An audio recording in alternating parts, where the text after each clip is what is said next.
sa véritable histoire d'Atlanta, en Géorgie. Ma fille m'a dit, « Maman, tu n'as pas besoin de venir cet été.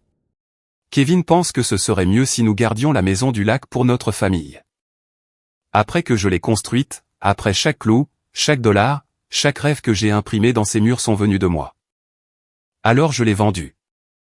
Ils sont arrivés pour le 4 juillet et ont trouvé la voiture d'un étranger dans l'allée. Le message vocal est arrivé un mardi à 18h47. Je connais l'heure exacte parce que j'étais près de la cuisinière, en train de remuer une marmite de poulet aux boulettes. La recette que mon mari, Samuel, m'avait apprise l'année de notre mariage. Il disait toujours que le secret était la patience. Remuez lentement, attendez, ne précipitez pas le bouillon. 41 ans de mariage et c'est la leçon qui est restée, la patience. J'avais le téléphone en haut-parleur parce que mes mains étaient mouillées.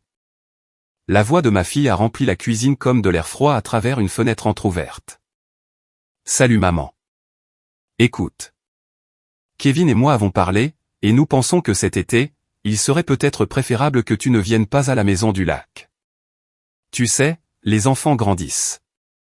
Ils veulent inviter des amis, et les parents de Kevin arrivent de Denver, et c'est juste, il n'y a pas assez de place. Tu comprends, n'est-ce pas? Nous trouverons un autre moment. Je t'aime. Elle n'a pas attendu ma réponse. Le message s'est terminé par un clic et la voix automatisée demandant si je voulais enregistrer ou supprimer. J'ai éteint la cuisinière. Les boulettes étaient à moitié cuites dans la marmite. Je n'ai pas mangé ce soir-là. Je m'appelle Dorothy May Hastings. J'ai 68 ans. J'ai été infirmière autorisée pendant 34 ans à l'hôpital Grady Memorial à Atlanta. J'ai aidé à accoucher des bébés, tenu les mains d'hommes mourants, nettoyé des blessures qui feraient s'évanouir la plupart des gens, et je ne me suis jamais absenté pour maladie.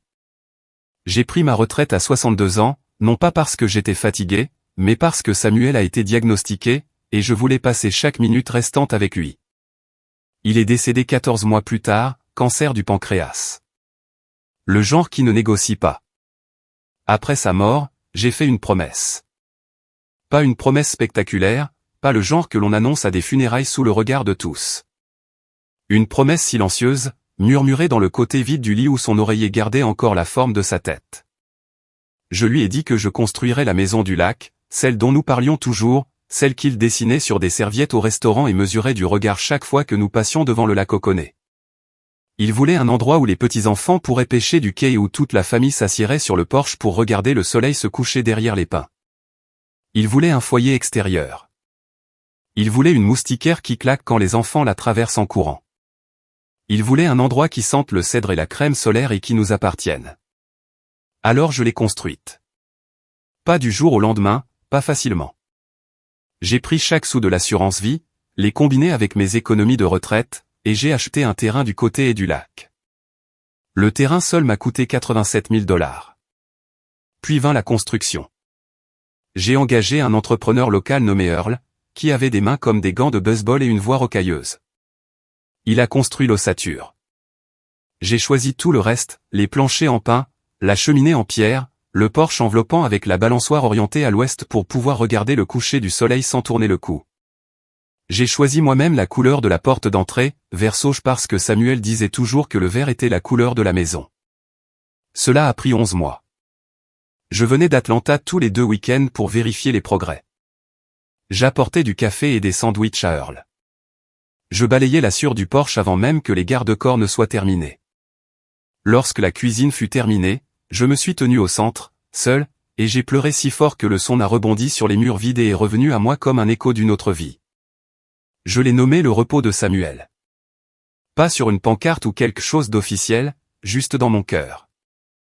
C'est ce que c'était, un lieu de repos pour un amour qui n'a jamais pu prendre sa retraite. Le premier été, j'ai invité tout le monde, ma fille Lorraine, son mari Kevin, leurs 3 enfants, mon plus jeune fils David, qui vivait à Charlotte et travaillait trop, ma sœur Pauline, qui avait de mauvais genoux mais un bon esprit. J'ai rempli le réfrigérateur de suffisamment de nourriture pour 2 semaines. J'ai acheté des cannes à pêche, des flotteurs de piscine, des jeux de société, de l'anti-moustique par gallon. J'ai préparé un panier de bienvenue pour chaque petit enfant avec leur nom brodé sur une serviette de toilette et un pot de confiture de pêche maison à l'intérieur. Ce premier été fut tout ce que Samuel aurait voulu. Les enfants ont nagé jusqu'à ce que leurs doigts se rident. Lorraine s'est assise sur la balançoire du porche, lisant des romans pendant que Kevin faisait griller des côtes. David jouait de la guitare près du foyer extérieur après la tombée de la nuit. Pauline et moi nous sommes assises dans des chaises Adirondack et avons parlé de choses dont nous n'avions pas parlé depuis des années, la recette de la tarte aux patates douces de maman, le rire de papa. L'été où nous avons tous eu des poux au camp biblique et maman nous a rasé la tête en nous disant que nous ressemblions à des oisillons. J'ai posé la photo de Samuel sur la cheminée. Personne ne l'a déplacée. Personne ne l'a remise en question. C'est ça l'amour vrai. Il n'a pas besoin d'explication. Il est juste là, solide comme le roc. Le deuxième été, les choses ont changé. Pas comme un tremblement de terre, plutôt comme des meubles qu'on réarrange quand on n'est pas dans la pièce. On revient et rien n'a l'air cassé, mais rien ne semble bien non plus. Kevin a commencé à faire des suggestions. Le quai devrait être prolongé. Le foyer extérieur a besoin d'une conduite de gaz au lieu de bois. La chambre d'amis fonctionnerait mieux comme bureau à domicile puisqu'il travaillait désormais à distance. Lorraine a répété tout ce qu'il disait comme un miroir renvoie un visage sans y ajouter quoi que ce soit. J'ai remarqué qu'elle ne me demandait plus si j'avais besoin d'aide en cuisine.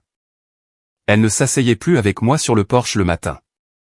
Au lieu de cela, elle et Kevin emmenaient les enfants sur un bateau loué et revenaient avec des coups de soleil et des rires, et je restais à la moustiquaire, tenant un pichet de limonade que personne n'avait demandé. À Thanksgiving cette année-là, ils sont venus chez moi à Atlanta, et Lorraine m'a prise à part après le dîner.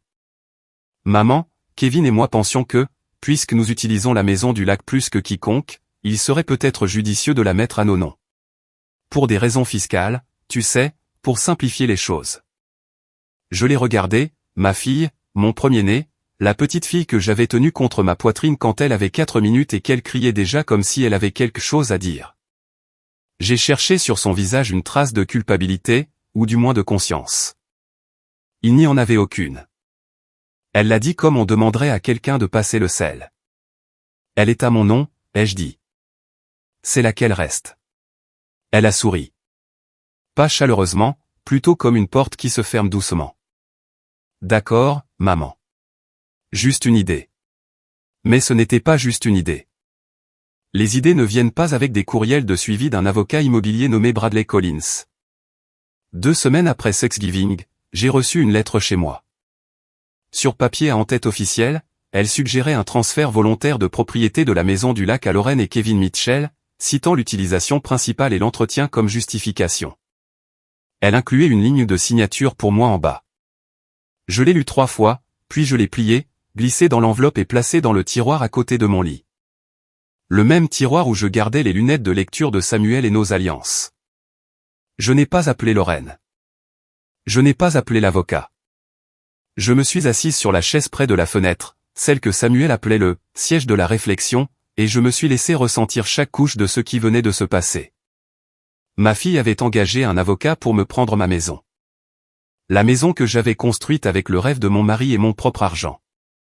La maison qui avait encore sa photo sur la cheminée et ses initiales gravées sur le poteau du quai parce que j'avais demandé à Earl de le faire en surprise et que j'avais pleuré en le voyant terminer. Je n'étais pas en colère. J'étais quelque chose de plus profond que cela. Les mois qui ont suivi furent une lente éducation à la disparition. Lorraine appelait moins. Quand elle le faisait, les conversations étaient courtes, hachées, pleines des opinions de Kevin exprimées par sa bouche. Elle mentionnait souvent la maison du lac, toujours de manière décontractée. Les parents de Kevin viennent à la maison du lac pour Pâques. Non pas en demandant, mais en informant. Nous avons fait repeindre le quai. J'espère que ça ne te dérange pas, cela me dérangeait. Cela me dérangeait beaucoup, mais je n'ai rien dit parce que j'observais. J'apprenais ce qu'il pensait de moi. Et ce qu'il pensait, c'était ceci, que j'étais vieille, que j'étais douce, que je finirais par signer tout ce qu'il me mettrait sous le nez parce que les mères le font toujours. Parce que c'est à ça que servent les mères, à donner et à donner et à donner jusqu'à ce qu'il n'y ait plus rien, et puis à se taire à ce sujet. Ils ont changé la serrure en avril. Kevin m'a dit que c'était parce que l'ancienne était rouillée. Il m'a donné une nouvelle clé, mais quand je suis allé en mai pour vérifier la maison, la clé ne fonctionnait pas. Je me suis tenu sur le porche que j'avais conçu, regardant à travers la fenêtre la cheminée que j'avais choisie, tenant une clé qui n'ouvrait rien. J'ai appelé Lorraine. Oh, Kevin a dû prendre une serrure différente. Je t'en ferai une copie. Ne t'inquiète pas, elle n'a jamais envoyé la copie. Cette nuit-là, je me suis assise dans ma voiture dans l'allée de la maison du lac et j'ai fixé la porte vers Sauge. J'ai pensé à Samuel. J'ai pensé à ses croquis sur serviette et à son rire discret et à la façon dont il disait « Dot, un jour nous aurons un endroit où personne ne pourra nous dire de partir. » Et me voici, on me disait de partir. Par mon propre sang. Je suis rentré à Atlanta, 4 heures dans le noir, la radio éteinte et les fenêtres baissées parce que l'air nocturne m'empêchait de pleurer. Quand je suis rentré, je suis allé directement à mon bureau. J'ai ouvert le classeur où je gardais tous les documents liés à la maison du lac, titre de propriété, Dorothy May Hastings, propriétaire unique, pas de co-signataire, pas de transfert, pas de modification. Je n'avais jamais signé cette lettre de l'avocat. La maison était à moi.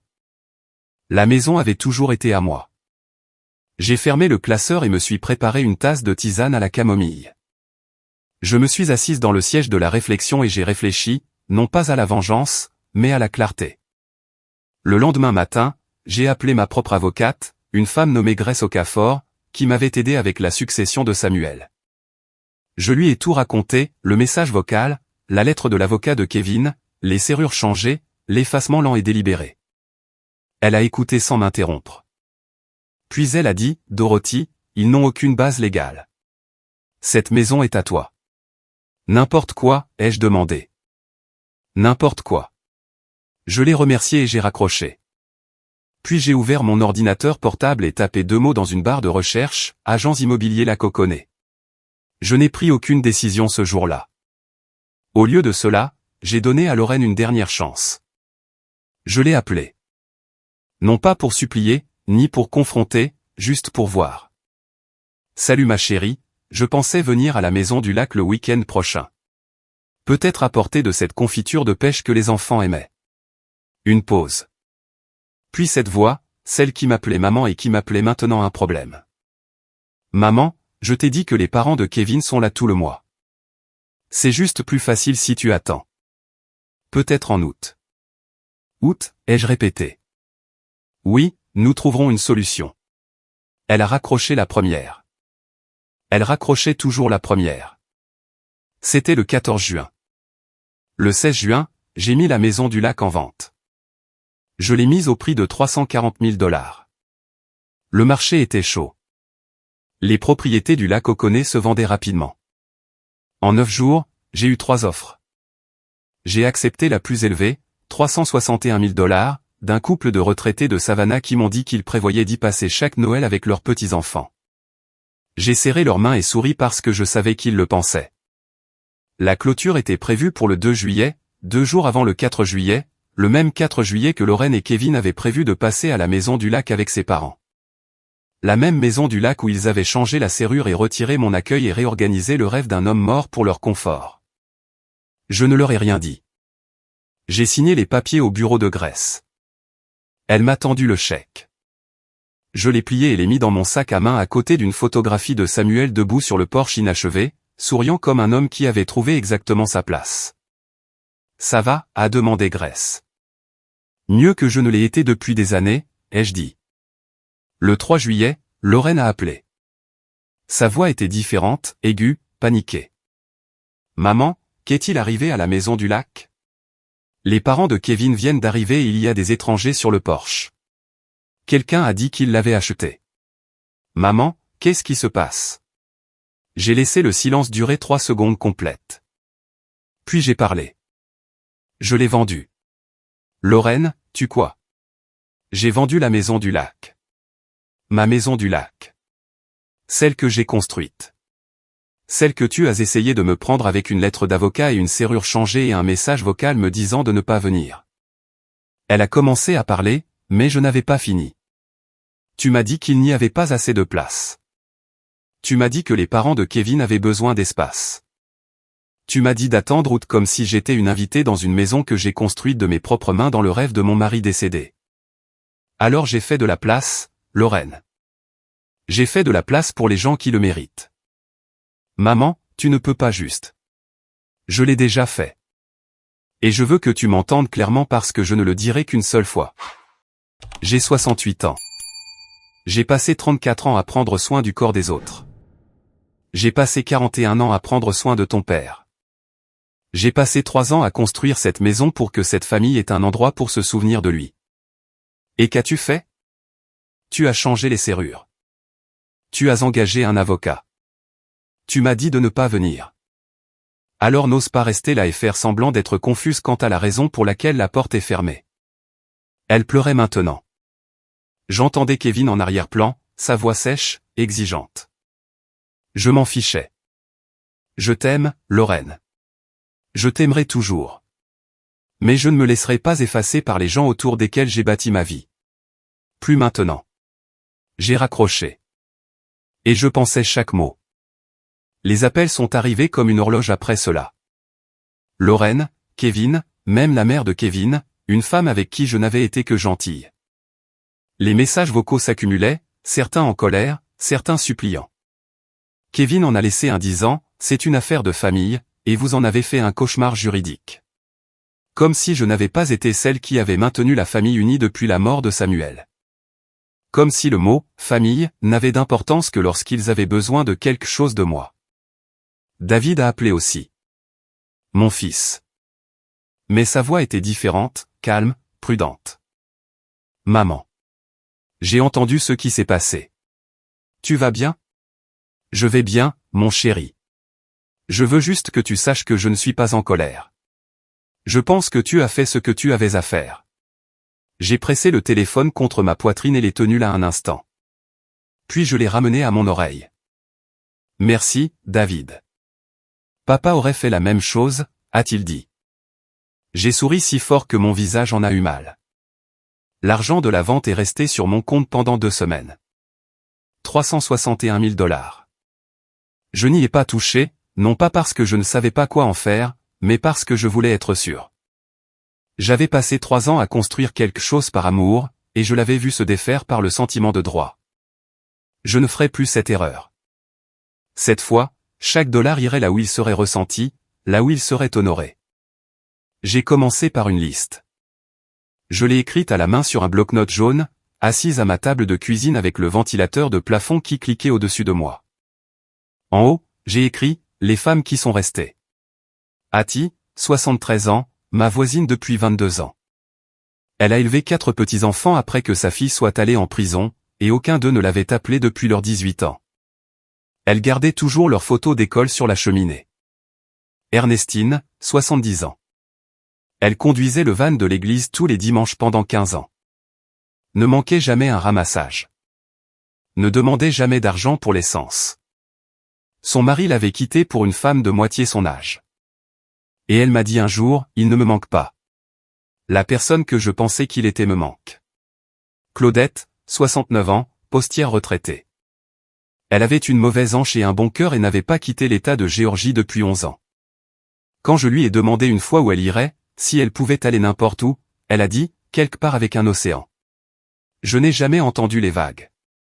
Rosselin, 66 ans, ancienne directrice d'école qui vivait maintenant seule dans une maison trop grande pour une personne.